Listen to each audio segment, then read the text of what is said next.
Live from inside the Matt Black Kia Studios, it's Football at 4.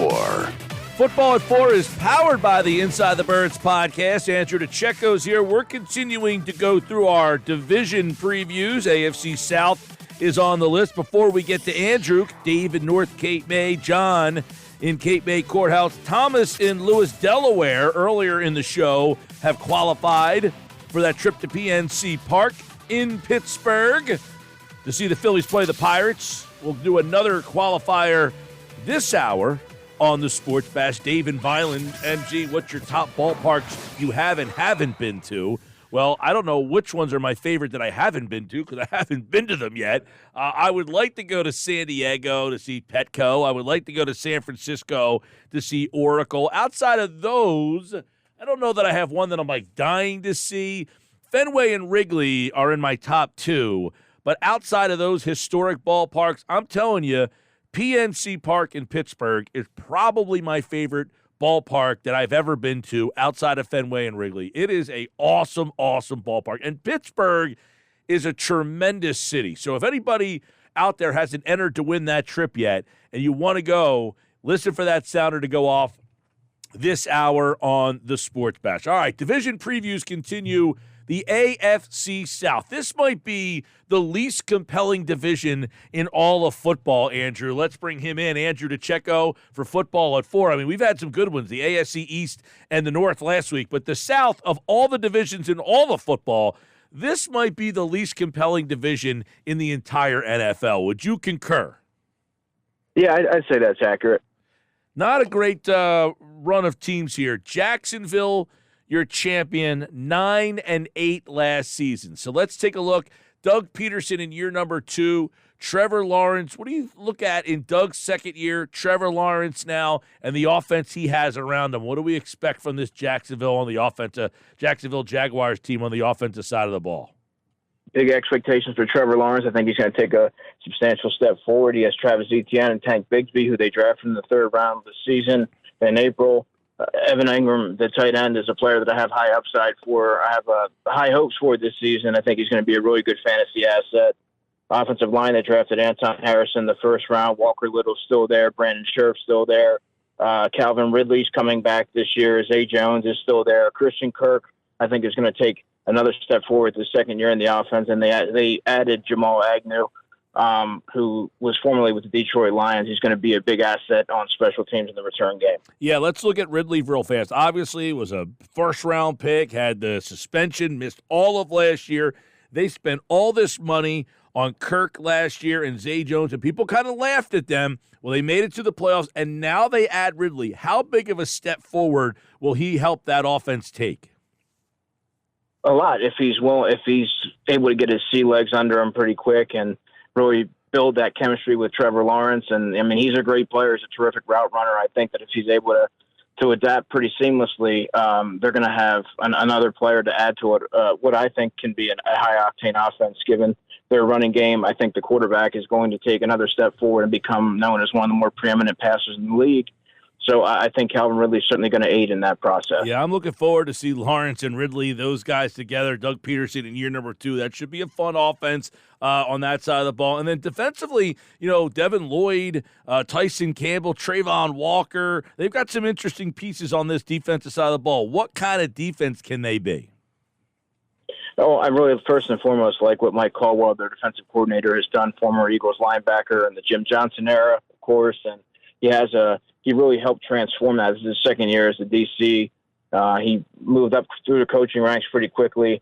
And I think that you're going to see a fast-flowing, aggressive defense. Obviously, Davon Hamilton's still there. Roy Robertson Harris on the defensive line. They signed my guy, Michael Dogby, who used to be at Temple and Arizona Cardinals.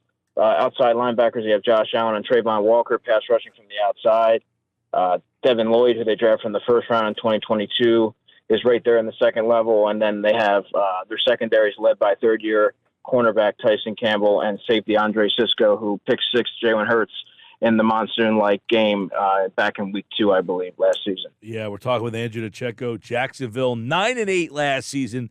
They won the division. They came on strong late, and that's a team that obviously looks like they have the arrow pointing up. If you're talking about the arrow pointing down, they finished 7-10 last year. it's the Tennessee Titans. They kind of own this division for a couple of years here. Ryan Tannehill, Derrick Henry, they bring back a lot of the same names. So what is this offense going to look any different from the turnaround handed off to Henry that they've been the last couple of years? Yeah, I mean, the offense is pretty underwhelming from, at least from my vantage point. Ryan Tannehill is a pedestrian quarterback. Very, you skip the highs and the lows with him, and I think right now he's trending the opposite direction. They didn't get what they thought in Malik Willis. We'll see if he's the player that they envisioned him to be when they drafted him. Derrick Henry, the offense is still going to run through him.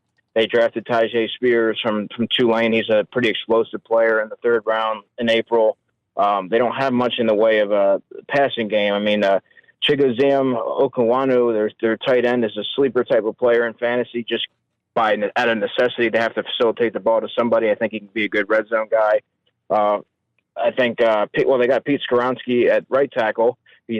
And they've gotten Andre Dillard at left tackle. So outside from that, they don't have much along the offensive line that you could really hang your hat on. The receiving core is arguably one of the most deficient units in football, outside of Treylon Burks, who I do like. But, I mean, Kyle Phillips is a diminutive slot receiver. It has very limited upside. And they have Noah Westbrook. Ikabine is, he's a big-bodied guy, but very limited ceiling. So I think that it's going to be tough to manufacture yards through the air for the Titans this year. Yeah, Andrew, you look at this offense, the passing game, you're wondering where they're going to get yards there. Skoronski, I know you liked him at the draft. Andre Dillard, he's going to get the chance to start there. But Tannehill, Henry, Burks, not a lot of points maybe for the Tennessee offense. Defense, this is a team, they've been known for defense because their offense was kind of limited. They always played good defense. Jeffrey Simmons, you've got Roger McCreary, Hooker, Byard. What kind of defense? Is this a defense where they've been, or are they taking a step back? No, I mean, I really like particularly what they've built on the back end. They have a lot of former first, second, and third round picks. They're young there, and I think if they can, if they're continuing to develop in the way that they've shown so far, I think they're going to have a really promising secondary for years to come. All that said, they do have some blue chip type of players, and Jeffrey Simmons, who you mentioned. I like Danico Autry on the defensive line. Harold Landry is a pretty steady, consistent pass rusher, and Arden Key, who they now have. I thought he was more of one of the underrated free agents out there. I mean, I think he's produced in his limited sample size at his different destinations. And on the back end, the players I alluded to, I mean, Christian Fulton, Caleb Farley, Sean Murphy-Bunting, who they brought over, Roger McCreary, Elijah Molden, and then Kevin Byard, of course, is one of the better safeties in football. So they have some competent pieces there on the back end. Talk with Andrew DiCecco, football for AFC South. The Tennessee Titans, obviously 7-10. They took a step back last year. The Colts have been a team that many people kept saying, hey, they're a quarterback away. They're a quarterback away. They're a quarterback away. Well, over those 3 years, they've changed the quarterbacks, but they haven't been a quarterback away. And right now, Gardner Minshew looks like he could be the starter, or Anthony Richardson. Let's start there. Who wins that battle? I think the talent of Anthony Richardson and the upside is going to overtake the experience that you have in Gardner Minshew, because I really don't think that he offers much or that it's going to serve the offense much by putting him in there. I think you have to throw the rookie who you invested in with, obviously premium draft capital to kind of get his sea legs under him and develop. And he has the weapons around him that I think that he can also accentuate what Jonathan Taylor can do, who's coming off of a down in the year. I think that you're going to have to account for all the different things that Anthony Richardson can bring to the table. And I like the passing game and Michael Pittman, Alec Pierce, Josh Downs, who they drafted in the third round out of UNC, and he's a diminutive slot receiver that's very shifty and when he's on the move. And Isaiah McKenzie came over, and he's another very quick, undersized receiver. So they do have some receiving options. So it's not exactly like they would be throwing Anthony Richardson to the wolves. Yeah, you got some interesting names there, and obviously this is a team that over the years, the offensive line got what's his name? Luck retired basically because he kept getting killed. They're actually a little bit better on the offensive line than they've been. Now they don't have a quarterback to take the spot. It's been an interesting change for Indianapolis. They've drafted pretty interestingly, though, on the defensive side of the ball. Kwity Paye, I know he was a guy that you liked in the draft a couple of years ago. They made the trade for Buckner. You've got Shaq Leonard over there. This should be a kind of an interesting defense. Yeah, Grover Stewart at the nose is another underrated player. I think the last 3 seasons, you can argue that he's been one of the better players at the position. Doesn't have the household name appeal, but a competent player all the last. Samson Ebukam is another player who I think is going to elevate the defense and the pressure and make things easier for the guys like Kwity Paye, who you mentioned, DeForest Buckner. Shaq Leonard's obviously a player who he got off to a very fast start in his career, and he became a household name pretty quickly. Their secondary, they have Juju Brents. He's a very long-arm corner, physical, big-bodied guy, drafted in the second round. Kenny Moore is one of the more preeminent nickel corners in football, very physical player, plays the game sort of like an undersized safety. And then Julian Blackmon is one of the more under-discussed safeties in football, and I think that he deserves a lot more credit than what he's been given so far. And you got a couple former Eagles coaches in this division, Doug Peterson, obviously, in Jacksonville, and here Shane Steichen in Indianapolis. You wonder what kind of impact he could have with this team in his first year. Obviously, an offensive-minded guy. Yeah, I think the offense, and that's part like the other side of the coin. Why I think that it would be beneficial to throw Anthony Richardson in there, knowing that he's going to have a support system, a quarterback, a coach who has navigated Jalen Hurts and the like. And I think that Shane Steichen has a proven track record in sort of integrating young quarterbacks and setting them up in position to be successful. So when you have an immense talent like Anthony Richardson, I think it behooves them to put him out there and you sort of take your lumps early on. Like I said, I think you know what Gardner Minshew is, and he doesn't exactly move the needle, and I don't know how beneficial it would be to put him in there. Yeah, obviously Minshew has had his ups and downs all along the way. Jacksonville, Philadelphia, and now he's in Indianapolis, if you were wondering where Gardner Minshew has landed. And then Houston, last year, 3-13-1. They obviously had a ton of problems, but somewhat competitive, even though they've changed coaches yet again. C.J. Stroud, the high draft choice, number 2 overall. You've got Dameon Pierce, who they drafted last year. Nico Collins, Robert Woods has been bouncing all over the place. It's kind of an interesting offense. Yeah, and I think they're going to be they're going to embody the personality of DeMeco Ryans, their head coach, and be a tough-minded, blue-collar defense that really gets after it. Matt Burke is their defensive coordinator. Some of you may remember that he was the Eagles' defensive line coach under Jim Schwartz a number of years ago, maybe even, I don't know, probably 5, 6, 7 years ago. C.J. Stroud is a player who I really like coming out of the draft, and they're in a position where you have veteran players like Davis Mills. Well, Davis Mills isn't a veteran, but he's played a lot of football. And Case Keenum would be the veteran, so you have a quarterback room that could help him assimilate to the NFL, which I think is going to be really beneficial and something that should be talked about a little bit more. It's a good storyline there. Dameon Pierce and Devin Singletary are the running backs, so you get the best of both worlds there. I think Dameon Pierce is going to be recognized as one of the best running backs in football this year, if not already. Dalton Schultz is their tight end. Dalton Schultz getting out of that Dallas situation, I think he's going to see a lot more footballs. He's going to be the focal point of that passing game. Laramie Tunsil is a good left tackle. You have Titus Howard at right. Scruggs, who they drafted in the second round, is their guard. And then at the receiver, I think getting a guy like Robert Woods, who's a veteran player, and I would argue he's been one of the more consistent receivers in football for the past 5 years or even more. Getting him in there in the slot is going to help the transition, be it C.J. Stroud or a young quarterback like Davis Mills, should he take the reins to start the season. Nico Collins is there. John Mechie is a player who battled he had a torn ACL in the SEC championship game. He battled a form of leukemia.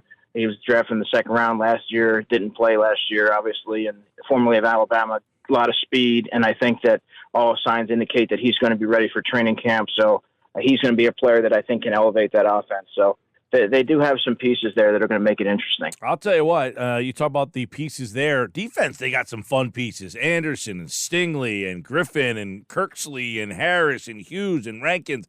It seems like they've been drafting defense for years, and all of a sudden the pieces are starting to come together. Yeah, I mean, you mentioned Will Anderson. I mean, I mentioned him ad nauseum during the draft process as somebody that I really liked. I thought that their aggressiveness in trading up to secure his services showed that they have big plans for him early on, and rightfully so. I think that he's going to be a candidate for Defensive Rookie of the Year. Sheldon Rankins is a veteran player on that line. Malik Collins, same thing for him. The second level, if they have one area of their defense that I think can be exploited, it is that Corey Littleton, Denzel Perryman, a couple of veteran players, but I think their best years are behind them. And then the second level, former Eagle Steve Nelson and Derek Stingley are the corners. You have Jimmy Ward there, who is a sort of a jack-of-all-trades nickel-type player, and Jalen Petrie, their free safety, who I really liked a couple of years ago out of Baylor. So I kind of think that they can be a team that might not make the playoffs, but a team that I think could make tremendous strides in DeMeco Ryans' first year. Yeah, if Stroud, plays a little bit above his obviously experience level, they could be an interesting team. They were competitive the last couple of years. Obviously, just didn't have a whole heck of a lot of talent. So we'll see with DeMeco Ryans. By the way, you got two former Eagles coaches and a former Eagle player as the head coaches in the AFC South. Obviously, Jacksonville 9-8, Tennessee 7-10, Indianapolis 4-12-1, Houston 3-13-1. That was the 2022 standings. Andrew, what do you have in your mind for 2023? Jags, Colts, Texans, Titans. Jags, Colts, Texans, Titans. So you think the Titans are ready to hit the rock bottom there, and the Colts moving up to number 2 for Andrew this year in the AFC South. All right, there you go. Look at the AFC South, probably the least compelling division. We'll look at the AFC West next Thursday, and that one might be one of the most interesting ones, and then we'll be bouncing over to the NFC following that with Andrew DiCecco on our division previews from InsideTheBirds.com. All right, Andrew, appreciate it, bud. Yep, take it easy. All right, Andrew DiCecco here on the Sports Bash Live, 97.3 ESPN, the 97.3 ESPN free mobile app.